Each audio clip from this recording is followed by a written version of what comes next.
হ্যাঁ,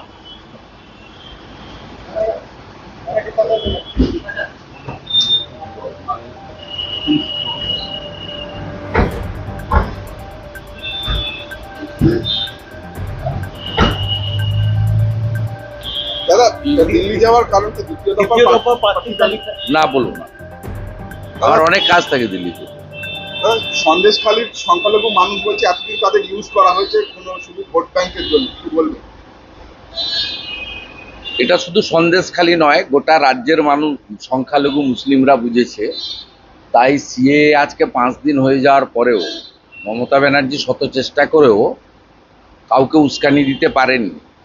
কারণ এটাতে নাগরিকত্ব দেওয়া, নাগরিকত্ব কেড়ে নেওয়া নয়, আইনের বা রুলসে খুব পরিষ্কার ছিল, এটা সবাই বুঝেছেন। আর সাথে সাথে পশ্চিমবাংলার সংখ্যালঘু মুসলিম যারা 2021-এ মমতা ব্যানার্জিকে মুখ্যমন্ত্রী করার প্রধান কারিগর, তারা বুঝেছেন মমতা ব্যানার্জির কাছে মুসলিমরা হচ্ছে তেজপাতার সমান, তরকারিতে লাগে কিন্তু খাওয়া যায় না। কোথাও কিছু হয় সাবধানী পেছনে এটা একটা হসপিটালে নামেই সুপার স্পেশালিস্ট একটা ডক্টর উনি পেছনে এখানে হসপিটাল যেটা আছে রেফার্ড হসপিটাল আরো চিকিৎসা হয়।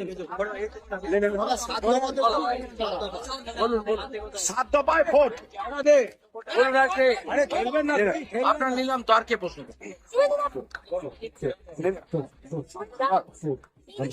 ধরে আছি নোটে নোটে তোলো। প্রধানমন্ত্রী কাজ নেই, একটা তোলাবাজের উত্তরটা আমরা দিব। আপনি আমার করবেন হাতের মধ্যে উত্তরটা তৃণমূল থেকে যে উচ্ছিষ্ট হলো তারা তাদের মাথায় নিয়ে প্রাপ্ত করবে বিজেপি উচ্ছিষ্ট বেরোবে তাদের প্রার্থী করবো। অভিষেক বন্দ্যোপাধ্যায় বলছেন আজকে, কি বলবেন? ওগুলো বলে লাভ নেই। ওনাকে আমি জিজ্ঞেস করব যে আপনার দলে যাদেরকে নিয়েছেন, আপনার প্রার্থী তালিকাটা তো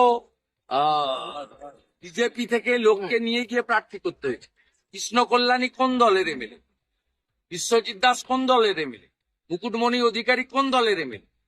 কাঁচের ঘরে বসে ঢিল মারার দরকার মাত্র আপনার এই ঠকবাজি বিদ্যা সবাই জেনে গেছে। মাত্র 3টি রাজ্যে 7 দফায় লোকসভা ভোট হচ্ছে। এর আগে বাংলায় এত রক্তাক্ত ভোট দেখেছে, এত তো নির্বাচন রাজ্য বড় বলে করেছে আর পশ্চিমবঙ্গ সন্ত্রাস কবলিত বলে করেছে আমার মনে হয়। 100% কেন্দ্রীয় বাহিনীতে সম্পূর্ণ শান্তিপূর্ণ নির্বাচন হবে বলে মনে করছেন? না, আমরা অতীতে দেখি, ভবিষ্যতে কি হবে জানি না। আমাদের চেষ্টার কোন শুভেন্দুদা ইলেকশন কমিশন মানে বিজেপি শুভেন্দুদা অটোনমাস স্বাধীন সংস্থা এবং ইলেকশন কমিশনার অ্যাপয়েন্টমেন্ট করে ভারতবর্ষের প্রধানমন্ত্রী, আইনমন্ত্রী এবং বিরোধী দলনেতার 3 জনের প্যানেল। শুভেন্দুদা আজকে তাদের যদি এটা নিয়ে ইলেকশন কমিশনকে নিয়ে আপত্তি থাকে সুপ্রিম কোর্টে যেতে পারে। এখানে বড় বড় লেকচার মেলে কোন লাভ হবে না। শুভেন্দুদা আজকে অভিষেক বন্দ্যোপাধ্যায় আরো বলেছে সিপিএম এর লোক জার্সি বদল করে নিয়েছে, এরা সব ভদ্রলোক কেউ নয়, মানে পাতাখোর এরকম লোক, পুরনো মানে নতুন পাতাখোর এরকম বলছে যে সিপিএম এর লোকেরাই আর কি জার্সি বদল করে নিয়েছে। কোন ভদ্রলোক বিজেপি করে দেখেছে? এর মুখ থেকে এসব না বলাই ভালো। বলেছিল মাতঙ্গিনী হাজরা বর্ণ পরিচয় লিখেছে এর আগে, আর কদিন আগে বলছিল সতীদাহ প্রথা চালু করেছেন রাজা রামমোহন রায়। এটা অশিক্ষিত অর্বাচীন যার একমাত্র পরিচয় মমতার পিসি, মমতার ভাইপো। পিসির নামটা বাদ দিয়ে দিলে ওটা এত বড় একটা বড় রসগোল্লা। আপনি গতকাল বলেছিলেন যে ওনার মাথা ঘুরে গেছে মমতা বন্দ্যোপাধ্যায়, তার বিরুদ্ধে আজকে তৃণমূল মিছিল করছে। করতে দেন। যন্ত্রণার নাম শুভেন্দু আর সংখ্যার নাম 1 9 5 6। পায়ে কাটা ফুটেছিল নন্দীগ্রামে, না সে কাটাটা এখনো বের করতে পারে।